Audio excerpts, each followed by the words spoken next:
Здравейте на всички, аз съм iGameplay.bg. Този път с малко по-различно видео, което мисля да продължа в този дух. Като цяло мисля да се фокусирам върху компютри, дали ще е хардуер или софтуер. Като разбирам, че много хора всъщност имат проблем с това да изберат правилния хардуер за компютрите си. Като в това видео ще целя да помогна на хората, които имат трудност с това да изберат правилното дъно за новия си компютър, който те правят, или просто апгрейдват. В това видео ще покрия конкретно Intel дъна, защото AMD процесорите са относително стари вече, също така има нова архитектура, излизаща в близките месеци, т.е. ако си търсите да направите компютър, който трябва да е последен писък на технологиите, в момента не е никак добър момент да пазарувате AMD процесори и чипсети. Но дори да не целите да построите компютър, който е възможно най-мощния, това видео също би могло да ви е от помощ. Та без да ви бавя повече, нека започнем с клипа. Първото нещо, което бих искал да отбележа е къде всъщност да направите покупката. Ако сте се поразровили в интернет, сте забелязали, че има страшно много вебсайтове, свързани за компютърни компоненти. Повечето от тях с доста неправилни цени, които те поставят. Например, мога да си намеря една част в един сайт за 200 лева, след това да потърся още малко и да намеря същата част за 10, даже 20 лева по-малко. Лично моите конфигурации аз съм си ги закупувал от Nikem. По никакъв начин не съм спонсориран от тях, обаче съм забелязал, че при тях обикновено са най-ниските цени. Също така и вкарват възможно най-бързо най-новите компоненти. Изборът на дъно е може би най-незначителният компонент в строенето на един компютър, но въпреки това не трябва да се подхожда с пренебрежение към него. Тъй като разликата от дъно до дъно обикновено просто се различава в това какви екстри той има. Някои от тях имат повече PCI слотове, други имат повече слотове за RAM памет, трети имат повече overclocking способности, повече хедери за вентилатори и т.н.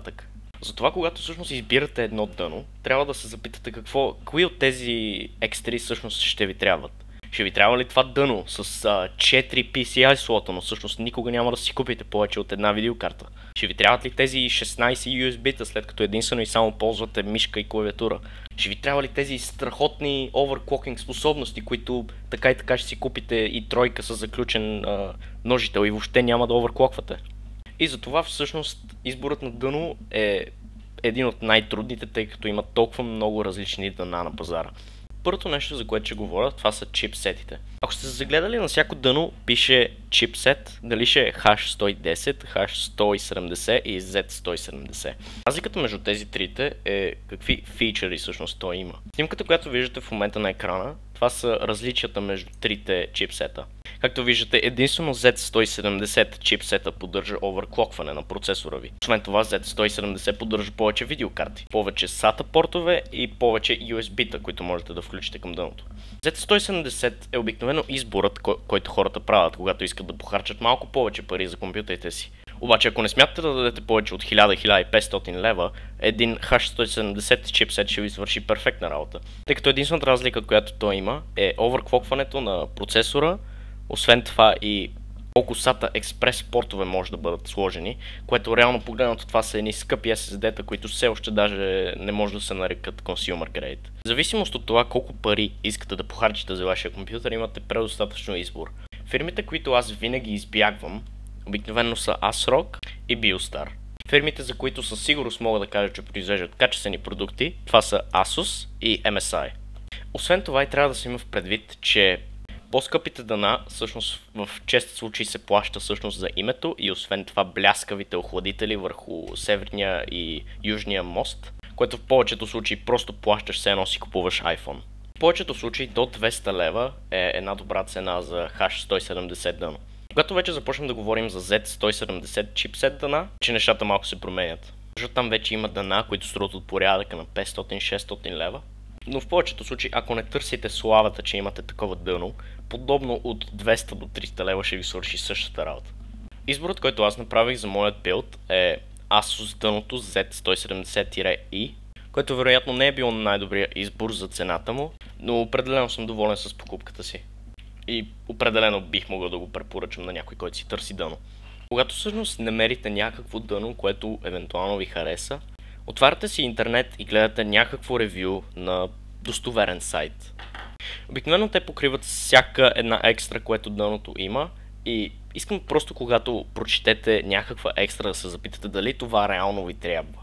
Защото аз примерно знам, че на мен не ми трябва един циферблат на дъното, който ми казва какво всъщност ми има на компютъра, когато не бутва.